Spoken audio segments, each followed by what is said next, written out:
We're mainly out here because our great employer, CNH, wants to bring a 3-package insurance to us, where a catastrophic plan, so if your kid breaks a bone, you might as well file bankruptcy because you can't afford to pay it. The next one ain't much better. If you want to pay about probably $300 a pay period to insurance, you can get the Cadillac plan. Well, you got to pay us a decent wage to even afford it. So the wage increases that they're doing is not going to cover our insurance. So that's why we're continuing to be out here. I don't know, we're fighting for the insurance. We're fighting for a better living for our kids, for our grandkids. They just don't want to give it to us.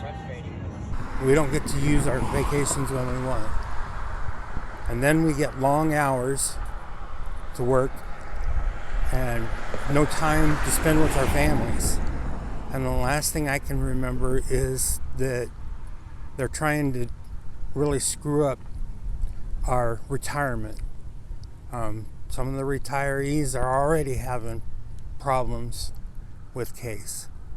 So we're just looking for a little dignity and a little bit of our share. We've gone so many years with giving back to the companies. Now that they're making good profits, I think it's their turn to give us what we're due.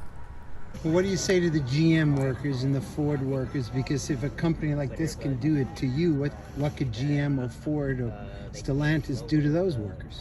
Well, Stellantis is pretty much owned by, is a CNH thing. If you think CNH or the Aunt Nellie family cares about you guys, think again, they don't. We're a piece of trash underneath their feet. They don't care about the working people. They just want their money. And corporate greed's got to stop.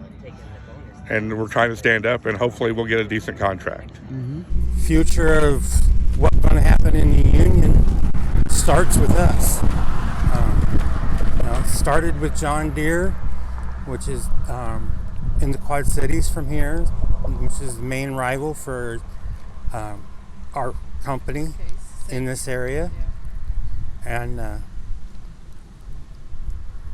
they got to treat us better. That's all I can say. We're having the same problem at Tenneco. People don't want to stay very long because they learned that 12-hour shifts takes you away from your families. Those that with young kids, they definitely don't want to be here. Those that have teenagers really don't want to be here either because they're still missing out on their kids. Right. Teenagers are not. They're still kids. Right. Especially. Yep. Yeah, kids should not spend more time with a babysitter than they do their own parents. We're basically setting the example. If we can get a good contract, then it opens the negotiations for them to get a good contract, especially considering like with Chrysler, it's part of the same organization. So one of the things that Will talks about is the need for workers to unite their struggles internationally. Because when you're talking about a corporation like CNH or Chrysler, you're talking about an international corporation that can move anywhere in the world. Yeah.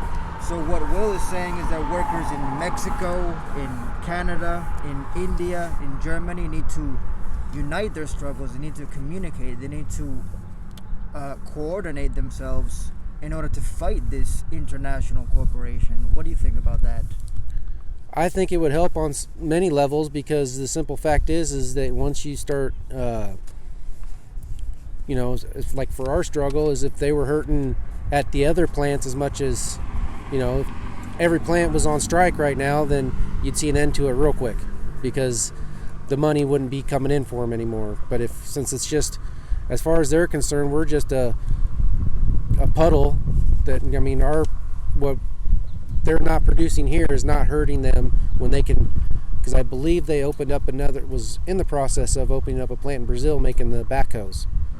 So at the same time, our production here, not having the production here is not hurting them because they're having another plant somewhere else replacing what we're not producing. I wish our brothers and sisters across seas could shut down docks, could shut down the ports for these guys. Shut them down. It'd help us tremendously. It really would. We'd heard about at the convention when they voted, 1 minute voted to raise the strike pay, then about what, next hour or so or whatever it was, that they turned around and voted not to raise it. And it's just kind of, I know it pissed off a lot of us. I was looking forward to, I think some of the people were already celebrating the fact that we were getting the raise, and then turn around find out next day that we're not getting it. And I know it's upset, and I mean, I think some of it with the strike pay the way it is, I know that's why some of the people have crossed. And right now, the union's just like the company we're fighting against. The heads are looking for their money, and they want to make their profits. We need ours.